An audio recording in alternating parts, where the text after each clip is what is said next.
Now today, in this session, we are going to discuss topic number 7, and you see here the seven, like in topic 7, the first subtopic is diet and the balanced diet. Let me to share the slideshow. Okay, see, diet and balanced diet. What is balanced diet? Balanced diet is the diet that contains all the component of food, okay, in a proper portion. Now the question arises, how many component of food are there? So basically, there are 7 component of food. You can see down here: carbohydrate, lipids, protein, minerals, vitamins, water, fibers, and the other amount of energy. Okay, so these are the component of food. Now see here, this diet depends on, like the depends on the age, sex, and the physical activity. Okay, especially, like if your age is a growing age, okay, you need more food. Okay, you need more food. Okay, if you're if someone, like very old, okay, so he need less food. And also depend on the sex, especially, like in female, in female, if the female is get pregnancy, okay, so she needs more food. Okay, she need food for herself and also for her baby. And physical activity, if the person is having a labor work, okay, so he needs more food. So actually, the diet or the food amount of food depends on the age, sex, and physical activity. Now, here, human may need many different nutrients to survive. To receive these nutrients in the correct quantity, a balanced diet must be eaten. A balanced diet includes all essential nutrients such as carbohydrate, fats, vitamin, in the correct amount needed for the growth and repair.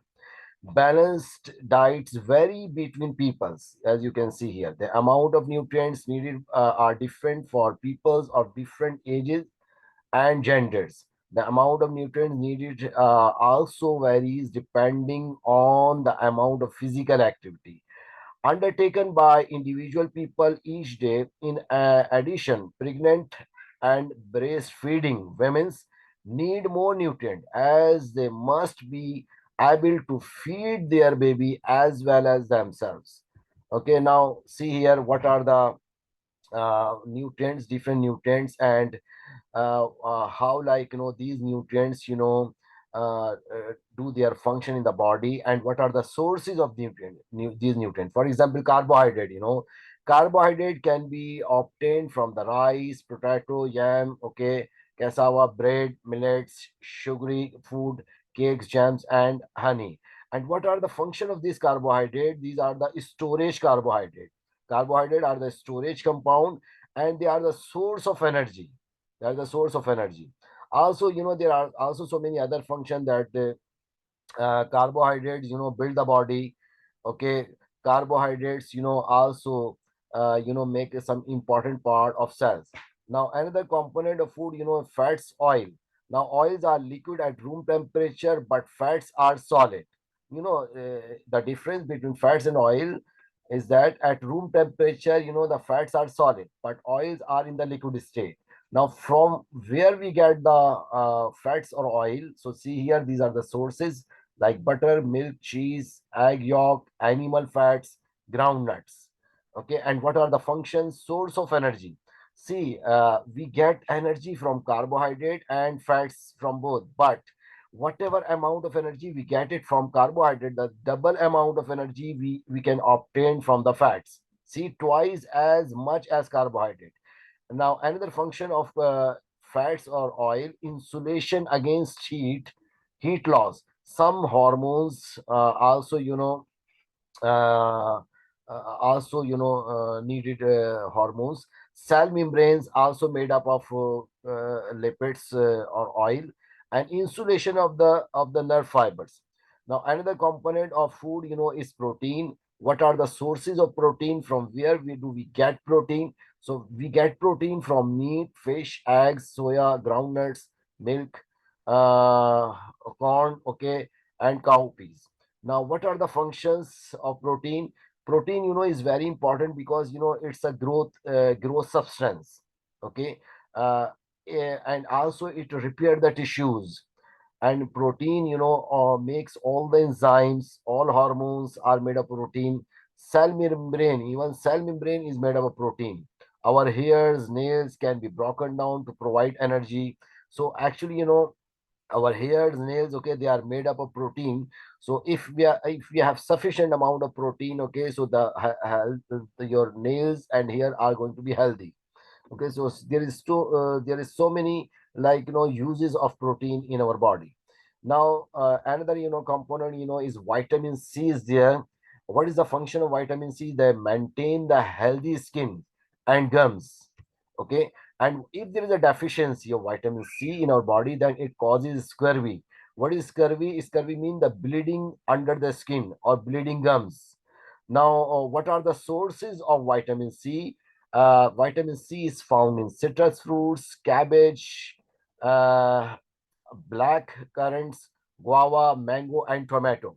Now, vitamin D is there. See, vitamin D, it maintains the hard bones, help to absorb calcium from small intestine. Okay, now, if there is a deficiency of vitamin D, then which disease a person may have? Rickets, rickets, like, what is rickets? This is a soft bone that becomes deformed, mean bow legs. Okay, and now what are the sources of vitamin D? Vitamin D can be obtained from milk, butter, cheese, eggs, yolk, fish, liver oil, made by skin when exposed to sunlight. Yes, you can also get vitamin D if your body is to be exposed by the sunlight. Okay, now another nutrient, is calcium. Calcium, actually, is found in the milk, cheese, and fish. Now, what are the function of calcium? Formation of healthy bones and teeth. See, there are one vitamin and one mineral, which are responsible to make our bone strong. Now, which vitamin? That is vitamin D, and which mineral? That is calcium. See, if your body has a high amount of calcium, but there is a deficiency of vitamin D, so this calcium is going to be very dangerous for the body, because this calcium is going to make the kidney stones. Okay. Why? Because vitamin D deposit calcium in the bones. So calcium without vitamin D, is going to be dangerous. Okay. Now, if there is a deficiency of calcium, okay, also vitamin D, so the person is going to have rickets. Rickets, or like the brittle bones and teeth. Slow blood clotting. Yes, calcium also, like, helpful in the clotting of the blood. Now, another minerals that is in your syllabus is iron. Now, what are the function of iron? Formation of hemoglobin in red blood cells. You know very well that red blood cells, are responsible to transport oxygen. Okay, and this red blood cell has a specific type of protein, that is hemoglobin. This hemoglobin is made up of iron. Okay, now if there is a deficiency of iron in our body, then the person may have anemia. Means, like, not enough red blood cells, not enough oxygen delivered to tissues, and constant tiredness, lack of energy. So this is all because of the iron. If there is an iron deficiency, it means there is a deficiency of hemoglobin. If there is a deficiency of hemoglobin, of course there is a deficiency of oxygen in the body. Okay, so this all these, like, condition named as anemia. And what are the sources of iron? So iron can be obtained from the red meat, liver, kidney, eggs, vegetables, spinach, cabbage, and chocolate. Okay, now the next, nutrient is fiber. What are the source of fiber? You can see fibers can be obtained from vegetables, fruits, whole meat, and bread. Now, what are the functions? Fibers, cellulose adds bulk mass to undigested food passing through the intestine. Okay, maintaining the peristalsis. What is peristalsis? Peristalsis, is the contraction and the relaxation of the muscles of alimentary canal, due to which food moves ahead. Okay, if there is a deficiency of fiber in our body, then a person may have constipation. Constipation means, like, the undigested food is not to be removed from the body. Okay, and long-term deficiency led to the bowel cancer. So see, if there is deficiency of fiber in our body, it may cause like the constipation, it may cause the bowel cancer. Okay. Now the last important nutrients, okay, is water. Now what is the function of water? Formation of blood, cytoplasm, okay, blood and cytoplasm, solvent for transport of nutrients and removal of the waste. Water is considered a universal solvent. This universal solvent has the capability to dissolve many substances, and it transport different material with the help of water. Okay. And enzyme also work in the presence of water. That all our body chemical reactions based on the enzymatic activities. Okay. If there is a deficiency of water in body, so these reactions are going to be slowed down. Okay. And this condition is called as dehydration. So sometime like the person die just because of the dehydration, or the deficiency of water in the body, because deficiency of water or dehydration causes the slowing down the enzymatical activities. Okay, now what are the sources? Very well, drinks, hot drinks or cold drinks, fruits, vegetable, these are the sources of water. Now see here, effects of malnutrition. What is malnutrition? It is caused by not eating a balanced diet. Means if your diet is having a deficiency of any of the nutrients, okay, in your body, so this condition is named as malnutrition. There are different types of malnutrition depending on the cause of the imbalance. They include starvation, coronary heart disease, constipation, and obesity. Means like the deficiency of any nutrient, okay, may cause like these particular disorders. Okay, we are going to discuss these disorders, okay, in detail. You, for example, the first one is starvation. Starvation means taking in less energy than is used over a long period. Okay.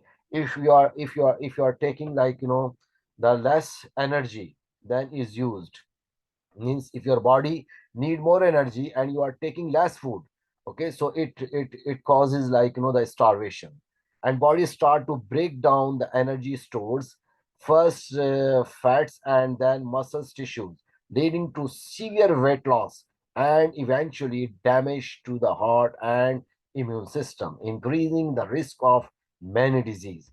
So starvation means, simply you can understand that starvation means the deficiency of food in our body. If you are taking very less food, okay, so it may cause like serious disorders. Okay, it may cause like serious problem, specifically like it may damage the heart and immune system, increasing the risk of many disease. Now another is disorder, coronary heart disease.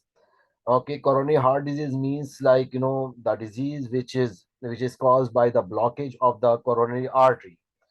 Okay, now what is the cause? Diet too high in saturated fats and cholesterol. Now see, if your diet contain high amount of fats, okay, so this fats just deposited, okay, in the internal lumen of the artery, and it blocks the artery. And if it blocks the artery, so of course there is a resistance of the flow of blood. Okay, so see, reducing the flow of blood to the heart muscles cells which do not work properly due to the lack of oxygen can lead to heart attack and death. See, means if there is a blockage of the coronary artery just because a person is taking high amount of fats.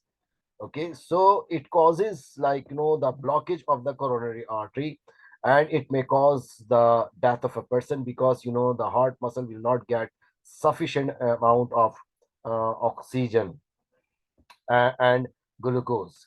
Now, constipation, this is also because of the axis or the deficiency of some like fibers. See, constipation means lack of fibers in the diet. Means if you are taking food, okay, but in your food, vegetables and fruits are lacking. Okay, so it may cause the constipation. Means constipation, the undiced food is not to be removed from the body, and peristalsis movement is also be affected. So food lacks bulk for muscles to push it through the alimentary canal, and so risk of disease such as bowel cancer are increased. Now obesity, what is obesity? Obesity means, like, what is the cause? Taking in more energy than it is used. Okay, means you are taking more food. Okay, just because of this you are going to be overweight. Okay, so now see here, what is the effect? Extra energy stored as fats, weight increases, and and contributes to development of many diseases such as heart disease and diabetes. Yes, so obesity means the overweight is because of taking high amount of food. Okay, it may cause the heart problem and diabetes. Now, the dietary needs of different individuals, as we already discussed, is it that, like, there are four factors, okay, which like, on which our diet depends. For example, age, okay, activity level, pregnancy, and breastfeeding. We have already discussed this one. Now come to the next slide. Here you can see that when you take food, okay, so there are certain steps. Okay, for example, ingestion. What is ingestion? Ingestion means taking food in the mouth. See, taking food in the mouth, this is called as ingestion. Okay, after ingestion, there is a digestion of food. See, second step, this one, digestion of food. The food, is to be converted into small pieces first. After that, it is to be converted into small molecules. Okay, so that these small molecules of food can be absorbed in the bloodstream, okay, and reach to the cell. So first step, ingestion. Second, is digestion, and the third one is absorption. See, absorption means the very small molecules, okay, of food are to be absorbed in the blood, and then reach to the cells where the food react with oxygen and makes energy. Okay, and that process, like, called assimilation. Assimilation means the food become the part of our body. Okay, assimilation, this is the, like, the fourth step in which the food become the part of our body. Okay, this is called assimilation. Now after assimilation, see here, some food, is not to be digested. Okay, and this is called as, like, undigested food or the feces. Okay, that has to be exit from the body. That has to be exit from the body. This process called egestion. So what is egestion? Egestion means the removal of undigested food from the body. Okay, sometime, in exam they give you the question that what is the difference between excretion and egestion. See, excretion, excretion, egestion, there is a big difference. Egestion means the removal of undigested food from the body in the form of feces, and excretion means the removal of nitrogenous products, okay, and metabolic substances and the substances in the excess. This called excretion. Okay, so student basically, mix up the excretion and ingestion. Okay, so just, like, keep this concept clear in your mind that ingestion means the removal of undigested food from the body, and excretion means the removal of nitrogenous products, metabolic substances, and the substances in excess. Now come to the next slide, the stages of food breakdown. Yes. See, when you take the food or when you ingest the food, okay, in the mouth, okay, so see, there are five different stages, during which pass through the alimentary canal. As you can see here, ingestions. This is the process in which, like, we take the food in the mouth. Then digestion. And digestion, there are two type of digestion: mechanical digestion and chemical digestion. Mechanical digestion, is carried out by the teeth. Teeth, work like a machine, and they grind the food. Okay, just because of grinding of the food, the surface area of food is increased. After that, the chemical digestion take place. In chemical digestion, the enzyme act on the food, okay, and convert large molecule of food into a small molecule. So ingestion is there, okay, and then digestion is there, and then, absorption. Once, like, the food is to be converted into the small molecule, then it is to be absorbed in the small intestine. Okay, and then next step, assimilation, as we discussed in the diagram, that assimilation means the food become the part of our body. And the last step is digestion, in which the food under food is to be removed from the body.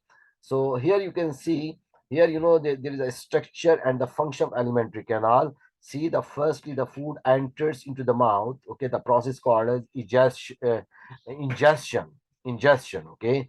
And in the mouth, there is a like teeth which grind the food, and this is called as the mechanical digestion. And in the mouth there is also salivary glands which secrete saliva. This saliva contains amylase enzyme which act on carbohydrate and convert this carbohydrate into maltose, okay. And then the food moves to the another part, that is esophagus. Esophagus, is a tube, okay. The muscles of alimentary esophagus contract and relax, due to which food moves ahead. Okay, so in esophagus there is no specific chemical reaction. Why? Because there is no secretions. Okay, so whatever the food is coming from the mouth, okay, even like the food, even some enzyme are there, okay, amylase. So the like only that reaction can be like proceed here, but itself like esophagus does not secrete any chemical. Okay, so no chemical like secretion relate to the esophagus. The work of esophagus is to move the food ahead or perform peristalsis movement. Okay, after peristalsis movement, the food moves to the stomach. In the stomach, there is one enzyme that is we called as like the pepsin or protease, which act on protein and convert this protein into like uh, polypeptides. Okay, another things that is very important in the stomach is hydrochloric acid. This hydrochloric acid kills the germs in the food. And then like the food enters into the small intestine. This is small intestine, the first part of the small intestine is duodenum. This one is duodenum. In duodenum, duodenum, there are two type of secretions that are coming like from the liver as well as from the pancreas. And in the liver, liver secretes or it makes bile product. Okay, and this bile enters into the bile duct into the duodenum. And this bile make the food alkaline, because the food that is coming from the stomach is acidic food. Okay, but bile make this food make this like acidic food neutral. Okay, and also this bile emulsify the fats. Emulsify the fats mean the bile convert the fats into the small droplets, so that the fats surface area is to be increased. Okay, so this process we call as emulsification. Now pancreas also secretes like pancreatic juice, okay, which is to be transferred into the duodenum by pancreatic duct. Okay, and this juice contains several enzymes. For example, like it has lipase enzyme which act on fats and convert this fat into fatty acid and glycerols. It also contains peptidase enzyme which act on polypeptide and convert this polypeptide into amino acids. It also contains maltase enzyme which act on maltose and convert this maltose into glucose. Okay, so after that part, the food just move in the ileum. This ileum. Ileum, in the ileum, there is a finger-like projections, okay, which we call as the villus or villi, which are having a network of capillaries. So in villus or villi, there is a absorption of food. Okay, and the surface area of villas or villi is very very large. Okay, due to which like more food is to be absorbed, and this is food is to be enters into the bloodstream by the network capillaries. And the fats is it just enters into the lacteals. So after that, undigested food, just move in the large intestine. That is, you can see here colon, from colon to the rectum, then it stay here for some time. After that, this undigested food is to be removed from the body. The process called as uh, digestion. Okay. Now come to the next one. See here. Here, the detail of each and every part is given. Okay. So see, the mouth is where the mechanical digestion take place. Teach you food to break it into the smaller pieces and increase its surface area to volume ratio. Amylase enzyme in saliva starts digesting starch into the maltose. The food is shaped into a ball by the tongue and and lubricated in saliva, so it can be swallowed easily. Now, also figures you see tube that connects the mouth to the stomach, where the food bolus uh, goes goes off after being swallowed. Wave-like contractions will take place to push the food bolus down without relying on the gravity. Now, stomach, you see, food is mechanically digested by churning actions, while protease enzyme starts to chemically digest proteins. Hydrochloric acid is present to kill the bacteria in food and provide the optimum pH for protease enzyme to work. Now, small intestine, see, uh, first section is called the duodenum and is where the food is coming out of the stomach, uh, finishes being finishes being digested by enzyme produced here and also secrete it from the pancreas. pH of the small intestine is slightly alkaline, around 8 to 9. Second section is called the ileum and is where the absorption of digested food molecules take place. The ileum is long and lined with villi to increase the surface area over which the absorption can take place. So this is about the small intestine. Now see the large intestine.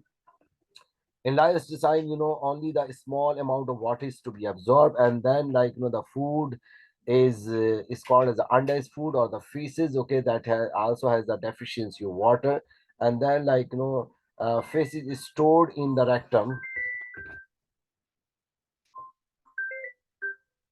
Feces is stored in the rectum.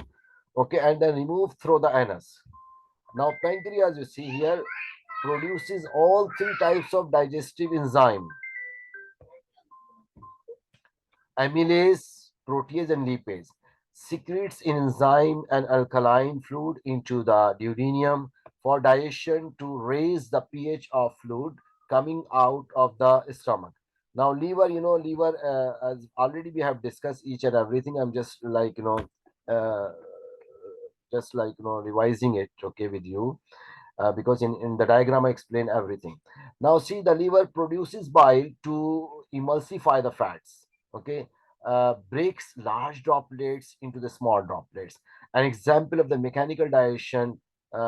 See here, amino acids not used to make protein broken down here. So this process called as a deamination, which produces urea. Now gallbladder, store biles to release into the duodenum as required. Now here you can see here the nasal cavity. Yeah, here again, the same digestive system. Okay, which we already have discussed it. Okay, in the notes, I have just uh, just put some diagrams of digestive system, because sometime in exam, different diagrams of digestive system are given. Okay, so in the notes, I have just put it some extra diagram so that you can understand it. Okay, diagrammatically. Okay, so I already explained you each and every part. Okay, now come to the next one here. Yes, bile production in liver. We also discussed that, the liver are responsible. Liver is responsible to make the bile, and bile, enters into the duodenum through the bile duct. Okay, and where, like, the bile just emulsify the fats. Now see here, identify the structure of the digestive system, label the diagram. Yes, so here, sometime, you are given the diagram. Okay, you are given the diagram. Okay, and you need to just label the parts. For example, A. What is A here? That is esophagus. Okay, so this diagram is sometime given. Okay, and you are asked to just label the parts. Okay, and also sometimes they say that identify the parts and then write down the functions. Identify the parts and write down the function. For example, A, esophagus, B is liver, C is stomach. So what is their function? Okay, which we already have discussed. Now see here, how does Vibrio cholera causes diarrhea? Yeah, there is also, some disorder of digestive tract that we have to study. So how does Vibrio cholera causes diarrhea? Okay, in the first step, you can see where is the first step is. We have to start from the first step. Okay, so firstly, like, because diarrhea, actually, you are, if your food, is contaminated food, so it contains, like, some germs, especially, like, Vibrio cholera. If you take, like, Vibrio cholera in your food, okay, then in the first step, you see here, the food enters into the digestive tract. Okay, after that, like, digestive tract, and then, like, it just, like, see, secretes some chemicals. See, in the second step, it's secreting some chemicals. Okay, and just because of this, the chlorine and the sodium, okay, balances to be imbalanced. Okay, and in the third step, you can see here what's happening. Your cells, are just releasing some chemicals. Okay, and then in the fourth step, come to the fourth step, where, like, you will see that this Vibrio calls are, are multiplying rapidly. Okay, and in the fifth step, you can see the water, your alimentary canal, release more water. Okay, just because of this, we are having a direct condition. Now, mechanical digestion, there is also the detail of the mechanical digestion. As you know very well, that mechanical digestion means the digestion that is carried out by the teeth. So sometimes, they also ask you the what is mechanical digestion, write down the detail. So mechanical digestion, is the digestion that is occurs in the mouth, and incisor and canine. Incisor and canine at the front of the mouth are used to bite and tear food before it is passed to the premolar and molar at the back of the mouth, which are used for chewing and grinding food into the small section. Now, you also know that what is the specific structure of the tooth. Okay, so see, enamel, enamel is a very hard. It covers the tooth and protects the tissue inside. And then dentine, mean the first layer of the tooth, is enamel. Okay, then dentine found underneath the enamel. Dentine is less hard than the enamel and thus decays more easily if the enamel is worn away. After that, the pulp cavity is there. In the pulp cavity, there is a network of the blood vessels. Okay, and then see one more part, that is cement covers the root of the tooth and stabilize it. See, if you are going to see this diagram, okay, you can understand very well. See, enamel, you see here the first part. Okay, that that is the first part. The outermost part is the enamel. Okay, after that, the second, is the dentine. You can see here the dentine. Okay, and the third, you see pulp cavity is there. In the pulp cavity, you can see the network of the capillaries is there. Okay, so once, like, there is a tooth decay take place. So in tooth decay, the bacteria, secretes some chemicals. Okay, or especially, like, the bacteria secretes some enzyme which break down the sugar into acid, and this acid break down the enamel first. So firstly, the enamel is to be broken down. After that, dentine is to be broken down, and then the infection reach to the pulp cavity. And when it reach to the pulp cavity, then the bleeding starts. Okay, so this is be called as a tooth decay process. Okay, so here, the variety of tooth and what is their functions. See here, incisors. okay, incisors, like the front teeth, okay, and uh, the canine, either side of the